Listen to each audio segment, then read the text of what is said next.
நடராஜாஷ்டகம் ஸ்லோகம் 5. வியாக்ரபதாநதம். வியாக்ரபாதரால் புலியின் காலை கொண்டவர், அவரால் வணங்கப்படக்கூடியவர். உக்ரதர அசுர விக்கிரக மர்தித பதாம்புருகம்.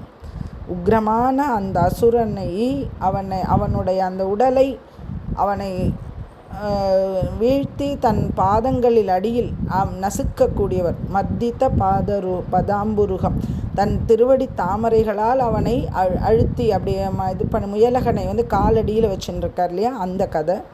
சக்கர முக்க அமர வர்க்க. சக்கரனா இந்திரன் முதலான இந்திரனின் தலைமையாக கொண்ட அந்த தேவர் கூட்டம், அமர வர்க்கம்.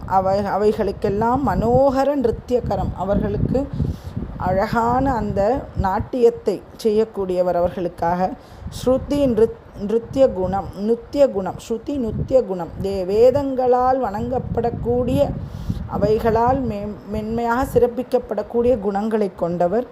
வியக்ர தரங்கித தேவ துனி திருத கர்வ ஹராயத கேசச்சயம். அதாவது அலையலையாய் பெருகக்கூடிய அக்னிக்கு ஒப்பான அந்த கேசம் அவர் கொண்டவர் அப்படின்னு ஒரு அர்த்தம். அந்த யாகத்தில் வதம் பண்ணுறதுக்காக, அவன் வதம் பண்ணுறதுக்காக அந்த தன்னுடைய கேசத்திலிருந்து